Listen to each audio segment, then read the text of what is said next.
Makapanindig balahibo ang nahuli cam sa CCTV camera ng Talisay, Batangas LGU na aktual na pagsabog ng Taal Volcano bago mag-alas 6 kaninang umaga. Tumagal ito ng 4 na minuto. Kinakamahan din po, siyempre naputok po yan. Medyo may edad na din po yung mother-in-law ko. So sabi ko, tara na, uwi na tayo. Ayon sa PHIVOLCS, minor phreatomagmatic eruption ang nangyari sa Taal Volcano na pangatlong beses na ngayong taon.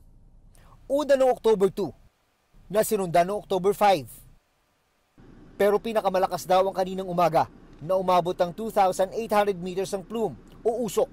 Pero ang ganitong aktibidad ng bulkan ay normal na raw pagkatapos ng major eruption noong 2020 ayon sa PHIVOLCS. Normal naman po at tuloy naman po ang buhay, tuloy ang pasok ng mga bata. Pero ang tinamaan ng ashfall ang barangay Buso-Buso sa bayan ng Laurel. Nabagyo ng lupa din eh. Nasa paaralan na roon ang mga estudyanteng ito nang magkasabay ang bumagsak na abo at ulan. Baho naman.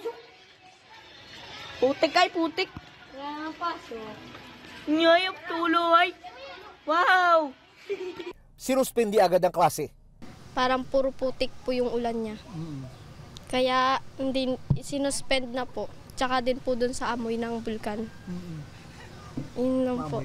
Opo, masakit po sa ulo. Ang ilang residente naman, nanatili muna sa loob ng kanilang bahay. Nandito lang po sa loob.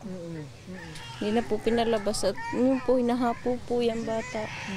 Pinapayuhan ng PHIVOLCS sa mga residente na magsuot ng face mask bilang panlaban sa abo at mabahong amoy mula sa binugang sulfur dioxide ng bulkan. Usually po, ang tinatamaan dyan yung may mga respiratory problem, yung may mga hika, then sensitive din po dyan mga buntis, yung mga matatanda. Bukod sa Laurel, ayon sa PHIVOLCS, nagka-ashfall din sa barangay Poblasyon sa Agoncillo. Kanya-kanyang linis ng bubong ang mga residente. Pagka sa pinabayaan namin ito, mabubulok ko ang hero. So kaya kailangan linisin talaga? Kaya kailangan linisin po namin. Makapal po kanina.